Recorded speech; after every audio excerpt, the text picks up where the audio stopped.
امروز یه آموزش خیلی خفن بهت یاد بدم که مطمئنم هیچ جا نشنیده بودی. میخوام بهت یاد بدم تو 2 روز تمام کارناتو دایما.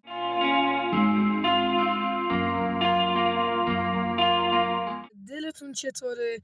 خب من مهدیار مستر هستم و خوش اومدید به این ویدیو جدید از کانال ما.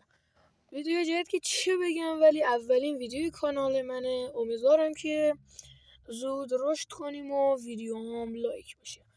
آقا من میخواستم بهتون آموزش بدم که چطوری اچستون رو توی 1 هفته الی چند روز دایما کنید یا هر گان دیگه.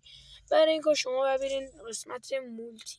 آقا اصلا رنگ پلی ندید چون ممکنه ببازید و از رنگتون کم شه. ولی شما توی این قسمت گزینه اول، این قسمتی که براتون دارم علامت میزنم و انتخاب میکنید، علامتی که حالا تیکش فعال شده.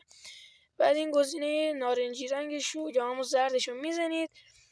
اینجا شما مپ رو باید انتخاب کنید. مپی که از نظر من خیلی خوبه و باتا خیلی زیادن، بات برای شما میاره این مپه که اسمش هم نمیدونم. آقا مپ شیکمنت هم اصلا ندارین چون پلیر خیلی زیاده. آقا این مپ رو وردارین و برین گانتون رو دایمون کنید. دوستان عزیز، اگه خواستین اچس دایمون کنید، این یک اول باید گلش رو داشته باشید. خیلی خفنه گلش از نظر من اولین دفعه که دیدم. بعد دیدم نه دایموندش خفن تره، بذار برم دایموندش کنم.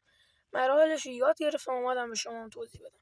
آقا این اتچمنتش هم هست، بفرمایید. اینم از اتچمنت.